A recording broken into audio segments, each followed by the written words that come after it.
Soll es wirklich bald verboten werden, Deutschland zu verlassen, aus Deutschland auszuwandern? Mit dieser interessanten Frage wollen wir uns einmal in diesem Video näher befassen. Noch ein kurzer Hinweis in eigener Sache, wenn auch du mit dem Gedanken spielst, auszuwandern, aber im Steuerdschungel verheddert bist und viele steuerliche Fragen hast, unter anderem vielleicht auch das Thema, das wir in diesem Video behandeln, nämlich die Wegzugsteuer, dann lade ich dich ein, zu einem unserer Workshop-Tage zu kommen. Das sind kleine, intime Seminare, sind vielleicht 5 bis 7 Teilnehmer dabei und wir sprechen den ganzen Tag nur über deine konkreten Fragen zum Thema Auswandern.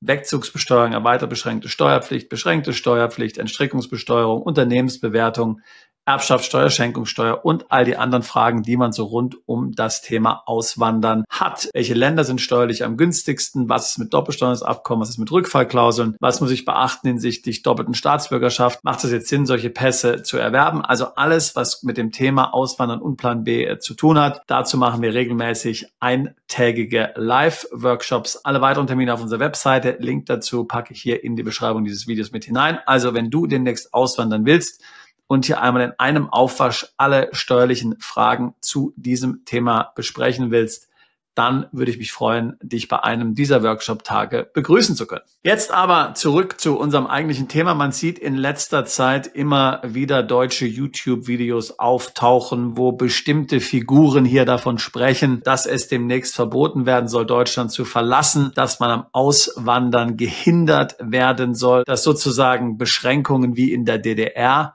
eingeführt werden sollen, dass also die sogenannte Republikflucht dann strafbar gemacht wird. In den meisten Fällen gibt es hier keinerlei Belege für diese Behauptungen. Da werden also nicht Gesetzesvorhaben und Gesetzestexte verlinkt oder am Bildschirm geteilt, sondern man macht ja einfach nebulöse Aussagen, die schlicht und ergreifend einfach Clickbait sind. Aber ich weiß von den Zuschriften, die wir bekommen, viele sind besorgt, viele fragen sich, ist da wirklich etwas im Busch? Ist da wirklich etwas in der Mache? Muss ich mir da Sorgen machen? Kann es sein, dass ich in Zukunft nicht mehr weg kann?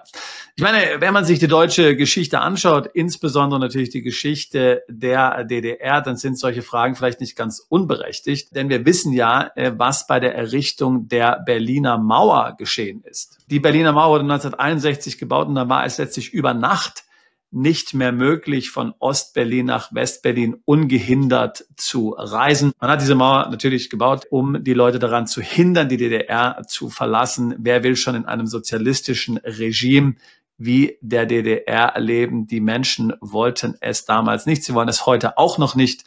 Deswegen wurde diese Mauer gebaut. Und wie gesagt, völlig überraschend, niemand hat damit gerechnet, dass ein Staat so unmenschlich sein kann. Das Ganze war natürlich nicht nur in der DDR ein Thema, sondern in vielen Ostblockstaaten, in Russland, später dann auch China und den ganzen anderen Staaten, die letztlich hinter dem eisernen Vorhang lagen, wie man das Ganze früher genannt hat. In vielen dieser Videos, die ich gerade eben genannt habe, wird der folgende Artikel der Welt dann zitiert. Den zeige ich euch jetzt eben mal. Ein Artikel vom 17.08.2025 der Welt. Hier geht es um das Thema Wegzugsteuer. Und dann kolportieren diese Videos auf meiner Meinung nach unverantwortliche Weise, dass sich hier nun irgendetwas geändert hat oder dass da irgendwas in der Mache ist, dass da irgendwas im Busch ist.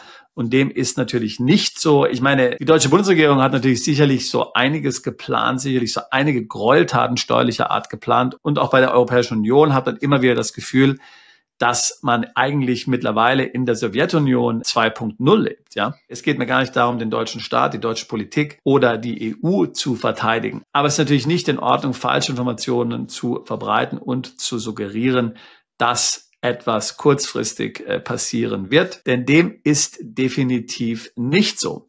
Die deutsche Wegzugsteuer gibt es schon seit über 50 Jahren. Sie ist in Paragraph 6 des Außensteuergesetzes geregelt. Das will ich dir nun ebenfalls einmal zeigen. Hier haben wir dieses Gesetz. Paragraph 6, Besteuerung des Vermögenszuwachses, wird im Volksmund auch die Wegzugsteuer genannt. Ich werde das hier in diesem Video verlinken. Schau es dir gerne mal an. Ich werde jetzt hier nicht weiter darauf eingehen. Wir haben schon viele Videos zu diesem Thema gemacht. Kannst du dir gerne einmal anschauen. Es ist keinesfalls so, dass jeder Bürger, der ins Ausland umzieht, von der Wegzugsteuer betroffen ist. In der Tat ist es nur eine Minderheit aller Auswanderungswilligen.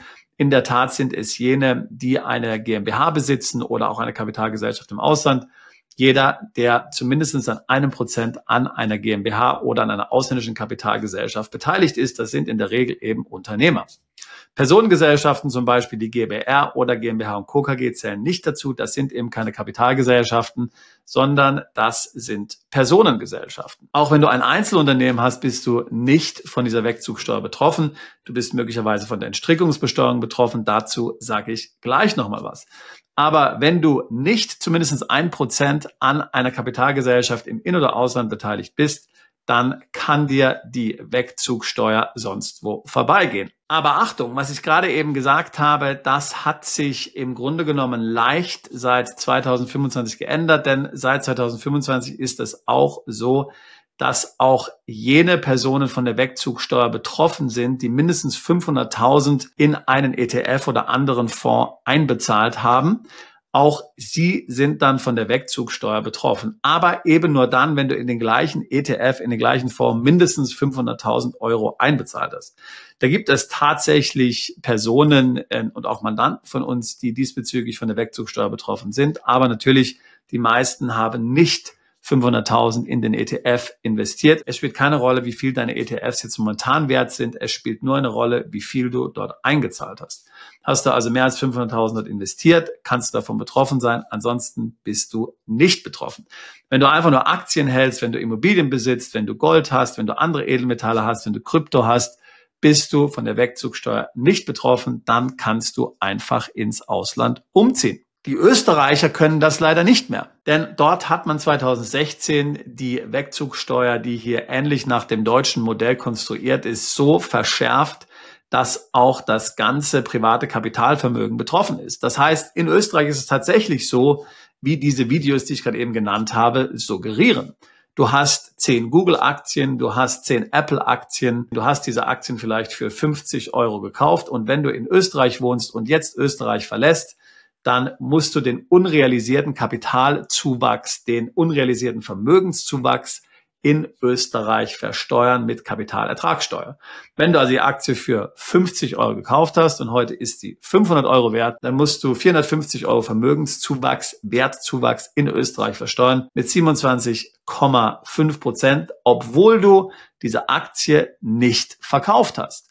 Das ist eben ein sogenannter fiktiver Veräußerungserlös. Aber das gilt nicht für Deutschland. Wie gesagt, in Deutschland, auch wenn du ein Depot hast, das 5 Millionen wert ist und da sind lauter ETFs drin und da sind lauter Einzelaktien drin, dann bist du von dieser Wegzugsbesteuerung nicht betroffen, außer du hast mindestens 500.000 in einen ETF oder anderen Fonds investiert oder aber du bist zumindest 1% an einer Kapitalgesellschaft im In- oder auch im Ausland beteiligt. Ja, also im Ausland bedeutet, wenn du eine Schweizer GmbH hast, eine britische Limited, wenn du an einer amerikanischen Gesellschaft beteiligt bist, zumindest 1%, bist du von der deutschen Wegzugsteuer möglicherweise betroffen. Möglicherweise. Das heißt natürlich nur dann, wenn es tatsächlich einen Wertzuwachs gegeben hat. Also hast du eine GmbH für 25.000 Euro gegründet und jetzt ist sie 2 Millionen Euro wert, dann wirst du von der Wegzugsteuer betroffen sein. Das ist tatsächlich so. Und natürlich, keine Frage, diese Wegzugsteuer ist eine Sauerei. Sie basiert auf der Reichsfluchtsteuer, die ja berühmt-berüchtigt geworden ist. Während dem dunkelsten Kapitel der deutschen Geschichte muss man ganz klar sagen, die Gründungsväter der Bundesrepublik Deutschland haben dann beschämt diese Wegzugsteuer bzw. diese Reichsfluchtsteuer abgeschafft. Aber Anfang der 70er Jahre, als die SPD in Deutschland an der Macht war, wie sollte man es auch anders erwarten, haben sie diese Reichsfluchtsteuer wieder eingeführt, diesmal unter dem Namen Wegzugssteuer. Und auch noch jede Menge anderer steuerlicher Gräueltaten, wie zum Beispiel die erweiterte beschränkte Steuerpflicht. Wie man so schön sagt, Macht korrumpiert, totale Macht korrumpiert total. Aber wie gesagt, die meisten Auswanderer sind davon nicht betroffen. Es gibt auch keinerlei Hinweise darauf, dass eine Wegzugsteuer nach dem Vorbilde Österreichs implementiert werden soll. Kann ich mir das vorstellen, dass die Bundesregierung das machen wird? Absolut, 100%. Das kann ich mir durchaus vorstellen und das wäre auch gar nicht schwierig, das zu tun. Das ist ja nur ein einfacher Gesetzesentwurf. Da muss ich einfach ein, zwei Sätze ändern in diesem Gesetz. Aber momentan ist derart nichts angekündigt. Das heißt, momentan gibt es keinen Grund, deswegen Panik zu schieben.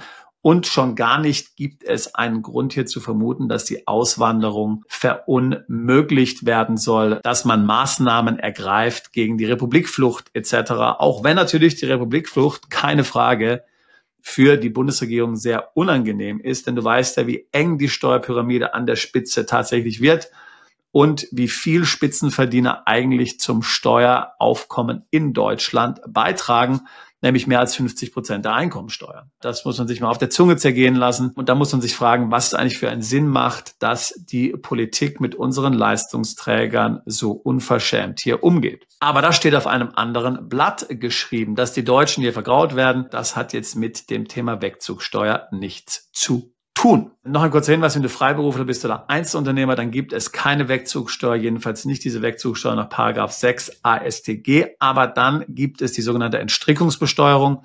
Wenn du also dein Einzelunternehmen ins Ausland verlagerst, mal angenommen, du bist heute Softwareentwickler und machst diese Tätigkeit in Zukunft im Ausland als Softwareentwickler, dann verlagerst du dein Einzelunternehmen von Deutschland ins Ausland. Auch dann hält das Finanzamt die Hand auf, aber hier kann man sagen, dass man in der Regel steuerlich verschont bleibt, wenn man einen Gewinn macht, der nicht mehr als 120, 150 oder sogar 200.000 Euro ist. Dann kann man einen Unternehmerlohn bei der Unternehmensbewertung geltend machen und üblicherweise lässt sich die Entstrickungsbesteuerung damit dann verhindern. Also ganz klar, viele Sachen laufen in Deutschland falsch. Ich gehe auch davon aus, dass das Auswandern in Zukunft weiter erschwert wird oder weiter unattraktiv gemacht wird. Wie gesagt, es gab ja auch bei der Wegzugsteuer jetzt schon einige Verschärfungen in den letzten Jahren.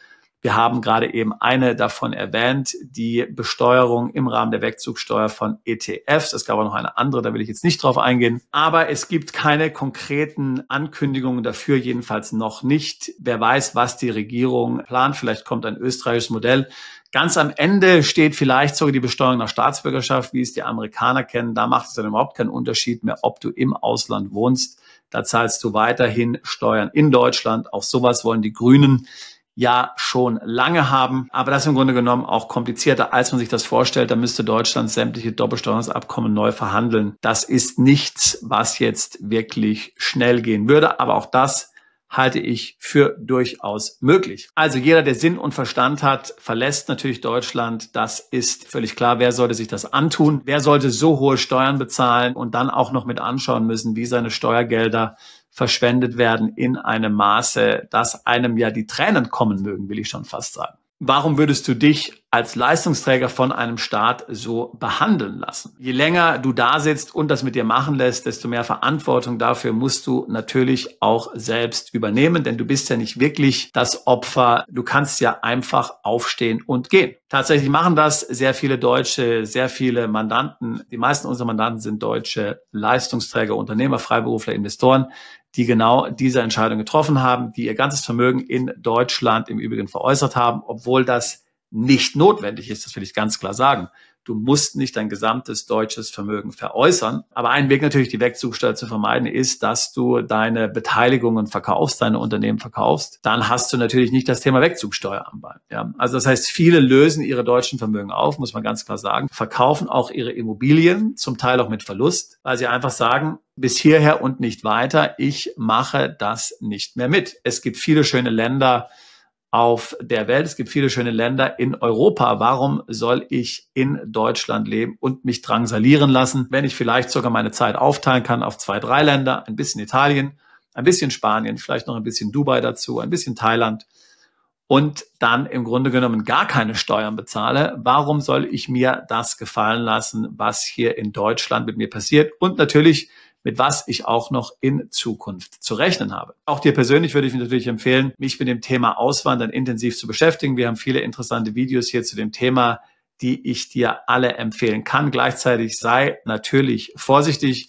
Es gibt hier viele Videos auf YouTube, gerade wie die ich jetzt gerade eben zitiert habe. Ich will jetzt hier keine Namen nennen, wo viele Unwahrheiten verbreitet werden. Grundsätzlich kannst du sagen, wenn keine Gesetzestexte zitiert werden und nicht verlinkt werden, oder zumindest genannt werden im Video, dann hat die ganze Sache kein Hand und Fuß, dann wäre ich sehr vorsichtig, dem zu trauen, was dort gesagt wird. Viele YouTuber, muss man ganz einfach klar so sagen, sind da relativ schamlos. Wenn es Klicks bringt, wenn es Geld bringt, dann verbreiten sie auch einfach ganz klar Dinge, wo sie wissen, dass es im Grunde genommen nicht die ganze Wahrheit ist. Das heißt, schau dir die Kanäle auf YouTube an und da gibt es sehr viele. Die sind mit sehr viel Mühe, mit sehr viel Bedacht produziert von sehr kompetenten, von sehr qualifizierten Personen. Personen, die viel qualifizierter sind als ich zum Beispiel. Und im Zweifelsfall frag bitte deinen Steuerberater oder Rechtsanwalt. Mach nicht einfach nur irgendwas, weil du es auf YouTube hörst, sondern lass dich hier ordentlich beraten.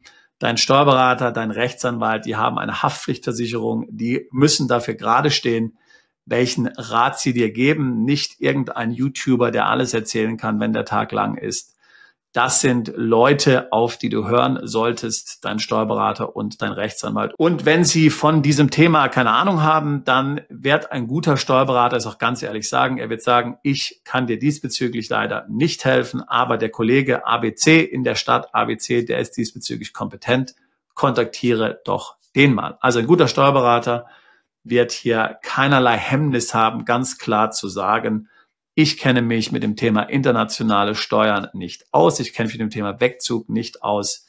Frag doch bitte jemanden anders. Daraus kannst du Kompetenz ablesen, wenn man letztlich die eigenen Grenzen kennt und auch ganz ehrlich diese kommuniziert. Also, wenn auch du dich mit dem Thema Auswandern beschäftigst, dann freue ich mich natürlich, dich bei einem unserer Events kennenzulernen, zum Beispiel bei einem unserer Workshop-Tage oder wenn du es bevorzugst, dann natürlich auch eine Beratung buchen. Link dazu ebenfalls in der Beschreibung dieses Videos. Wir beschäftigen uns seit fast 20 Jahren mit dem Thema Auswandern. Ich habe selbst Deutschland vor 25 Jahren verlassen, habe in 7 Ländern gewohnt, mit Sack und Pack, mit Kind und Kegel, wie man so schön sagt, habe also selbst ja einige Erfahrung in dem Bereich und daher fühlen wir uns sehr kompetent und sehr qualifiziert dabei, dich zu unterstützen, Steuern im Ausland zu optimieren, dein Vermögen zu schützen und natürlich auch neues Vermögen aufzubauen. Ich würde mich freuen, auch dich alsbald zu unserer Mandantschaft zählen zu können.